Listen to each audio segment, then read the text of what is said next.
It is the 28th of the 12th, 2024. The time is 20 minutes past 8, and there are very many F1 centric full threads at which we need to pull. Of course, we've got to talk about Ferrari. Frederick Vasseur given an interview to Sky Sports F1's Craig Slater and talked about some things. Lewis Hamilton, new car. Can Charles Leclerc and Sir Lewis Carl Davidson Hamilton beat a fire-breathing dragon in Maximilian Verstappen in 2025? So too we'll talk about Lewis Hamilton being talked about by Bono, his old performance engineer, and so too Ralf Schumacher has had some things to say. Fernando Alonso, that train is never late, complaining now, talking now in real time. Mike Krack has spoken about his level of patience and that enough is enough. Surely now the wheels need to meet the road as far as Aston Martin's progress, if indeed they're to satisfy the not insubstantial performance demands of one Fernando El Plan Alonso, man from Oviedo, Asturias. We will talk about all these things in the next 8 minutes or less, because it is techier than techie things always. Let's talk about Ferrari first. In the interview, Frederick Vasseur said they need to take risk. They needed one Sir Lewis Carl Davidson Hamilton to make the difference. When asked whether he thinks that his drivers Lewis and Charles Leclerc can beat Max Verstappen next year, he says, well, we're getting there. We just need to mitigate, trend down the mistakes to zero or as near as possible. He says, Charles, there is an important stat. He has the most points of all of the 20 on the grid. If we look at the championship post Monza, that what we need to do is make less mistakes going forward. Where Max was God tier was that he nailed it in the most difficult, adverse of circumstances. When the car wasn't great, when a fire-breathing dragon in Lando Norris was breathing down his neck, he still managed to optimise for his difficult circumstances, mitigate for the multitudinous travails. He says, especially when Red Bull didn't have all the things going their way, that's when Maximilian Verstappen was able to make the difference, as team principals up and down the grid have said a gazillion times that Max is worth anywhere up to 2/10 on the other 19. Oh, the humanity. Una, you're an absolute legend. Welcome to the family. On the car, we have news. Now, this has been out for a while, but we get more specific here today. Ferrari are making wholesale changes. It's rumoured that 99% of the car will be different from their 2024 iteration. Here's what's going to change. Push front rod will be different. Pull now. And I'm glad. I don't know why it's taken them so long to converge upon the mean. The apex predator of suspension settings from Red Bull had RB19, and that was one of the most dominant machines that we've ever seen in F1 history. And that had a push push rod front suspension, pull rod rear. Why didn't they converge upon it? I still feel like Scuderia Ferrari have a tendency to overcomplicate for things.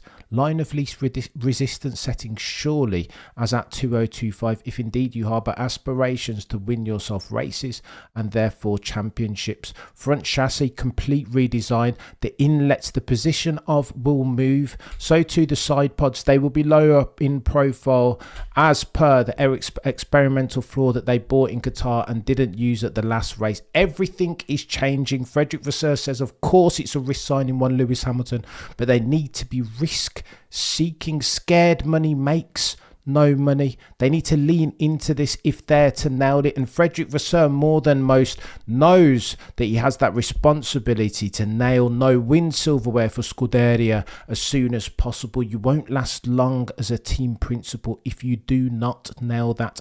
That needs to be a first order priority. They had the opportunity. They were 7/10 away in terms of pit stops per one Zach Brown, CEO of McLaren, from winning themselves a Constructors' Championship. But close, but no cigar will not cut it for Frederick Vasseur as far as his head honchos, the C-suite exec level stakeholders in John Elkann. They want him to win. And maybe Lewis Hamilton might help him do that. Bono said, listen, the one thing that differentiates Lewis Hamilton is that he nails it on Sunday. He brings his A game, endeavour par excellence each and every single time. And that's techie, isn't it, chat? Because the one criticism that many people have leveraged at Sir Lewis is that he doesn't get up out of bed for less than 25 points. That's his gift and his curse. Can Lewis Hamilton, at the ripe old age of 39, soon to be 40 years old, win himself a race in difficult circumstances when a W15, the characteristics of don't suit him, when he doesn't have the rear stability that he needs, when he can't V-line, tight line the corners? Can he adapt to this set of ground spec, tech spec car? This is the question, right? Ergo, the qualifying thing, sector 3, each and every single time, snap oversteer mistakes, please see you as you exhibit A. Canada, this feels like that's been the story arc of Sir Lewis, but Frederick Vasseur, an infinitely greater and more knowledgeable mind than me as far as all things F1 says, he's not worried. Lewis gets in the car on a Sunday and he gives it his all. I don't know what all these naysayers are talking about. And when I say naysayers, of course I'm talking about Ralf Schumacher, because he said that there's one thing that Lewis cannot do that Michael could do. And by the way, keep fighting Michael 12 years post his accident.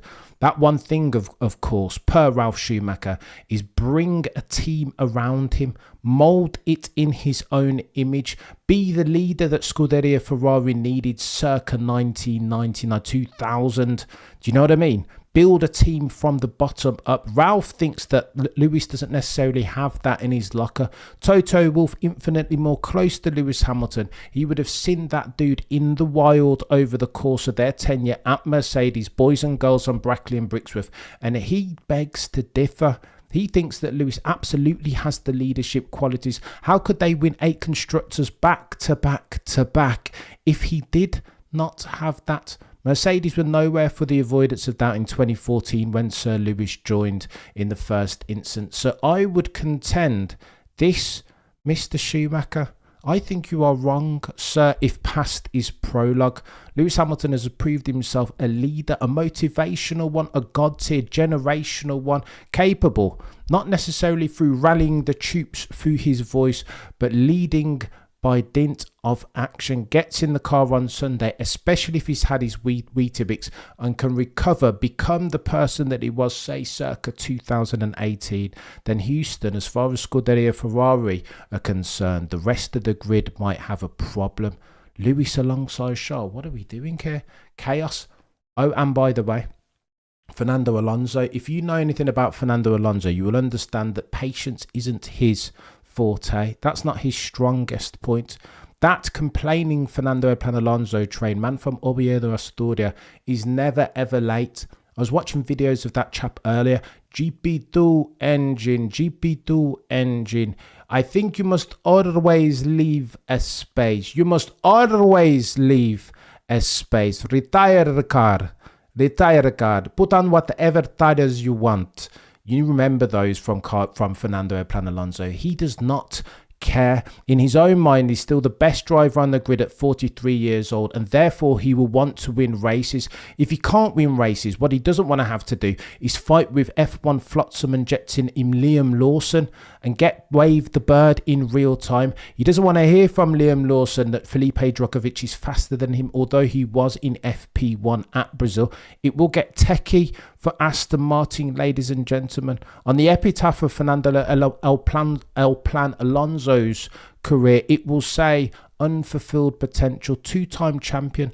Once upon a time in 2005 and 2006, when he sent Michael Schumacher packing into retirement, it looked like no one was ever going to beat Fernando Alonso. If there was going to be a 5-time champion back to back to back, it was going to be him.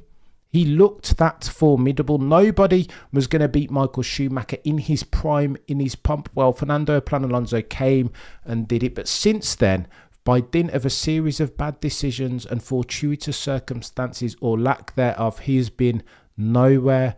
McLaren, Renault, McLaren again. Hasn't gotten himself any silverware. But again, you can say that this is bad luck. Some say that he's 5 points away from being a 5-time champion, not a 2-time one. Things went his way a little bit different in 2010, 2012, similarly, then he would have won those championships. But ultimately, the stat sheet will always read the same, because men lie, women lie, but numbers do not, some aficionados say. Here's what Mike Krack team principal of Aston Martin, had to say. That what they need to give Fernando Alonso is the following: that the only recipe for him to appease that chap, two-time champion, is a quick, competitive car. Nothing else matters. Give him what he feels he needs, what his not insubstantial skills behind an F1 car demand. He says that then the extra driver, the capable one, the likes of a Fernando Alonso, so too Lewis Hamilton, if indeed they have the machine underneath them that gives them the confidence to push at 10/10 full send settings, then you're going to get the best out of them. Because when you have the car, quote, that is not competitive, it is difficult for everyone, and it is most difficult for the drivers. Mike Krack's words, not mine. And he continues, quote, most of the reassurances that Lawrence has offered are by what we are building, what we have constructed, and who we have recruited is the biggest reassurance Fernando Alonso has. Of course, he's talking about the last airbender, the goatiest aerodynamic mind to have ever goated in Adrian Newey. He will kick off there January the 1st. Of course, he's talking about the wind tunnel, which of course will come online at some point in 25. Plus, they've got the £250 million factory. So there has been investment. But ultimately, all of that fades to black if indeed Fernando Alonso doesn't have the car and is being overtaken by F1 flotsam and jetsam in Yuki Tsunoda, Liam Lawson, Logan Sargent. He can't have that. That Fernando Alonso aggression train, impatience, is never, ever late. Mike Krack says of Alonso season, no tenure to date at Aston Martin, that he's been a fantastic team player thus far. And yes, there are occasional comments and frustrations which we must understand. When he gets passed by drivers who are certainly not at his level, that is something difficult for a driver. If it happens once or twice, you probably can accept it. But if it happens 50 times in sessions, sprints, in qualifying, frustration can build. And it is building, ladies and gentlemen of the F1 jury. Krack continues, that is something that we need to be transparent about and honest with each other over, and try to minimise for the fallout, mate. This is happening. This is a story that's going to kick off. Take this one to the bank. If they don't build that dude a car with Adrian Newey now at the helm, Fernando Alonso's patience is going to run thin in real time. Oh, and by the way, if you think that's not plenty to wear Fernando's patience thin, check this out.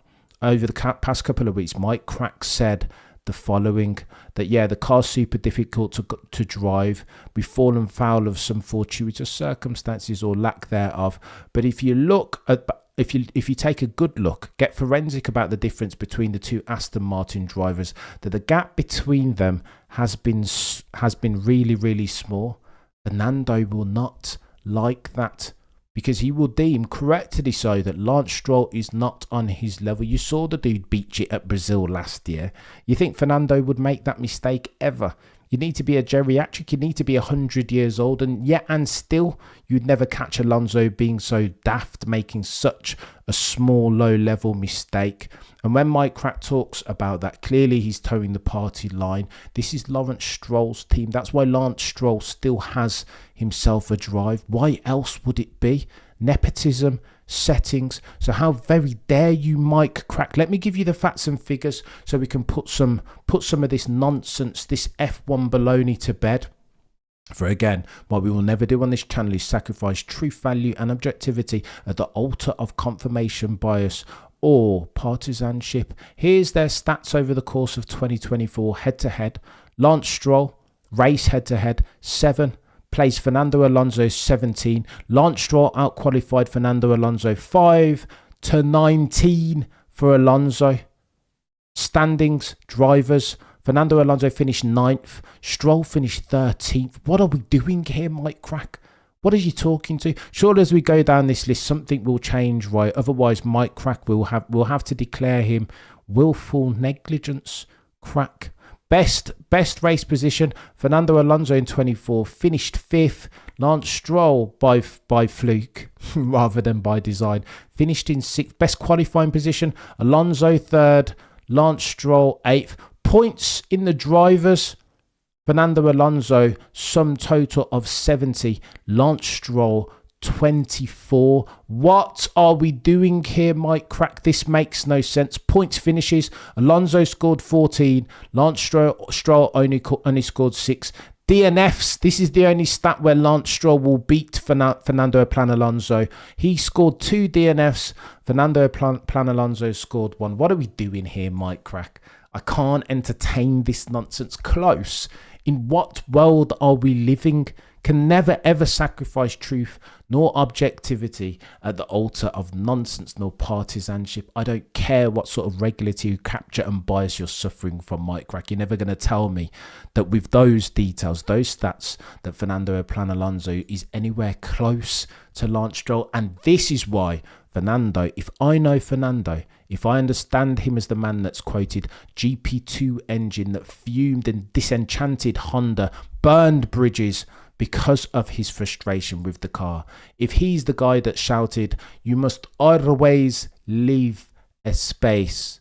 I don't care what tyres you put." If that's Fernando that we all know and love, if he's one of the best drivers that I've seen over the past 20 years, borderline generational, then at some point he's going to lose his mind. If Adrian Newey, the last airbender, can't get it right in 2.5, and that dude is languishing around in a carbon fibre zone mid-pack, which he thinks his skills do not deserve, then Houston, as at 2025, we will have ourselves a problem. Mike Krack, what are we doing here?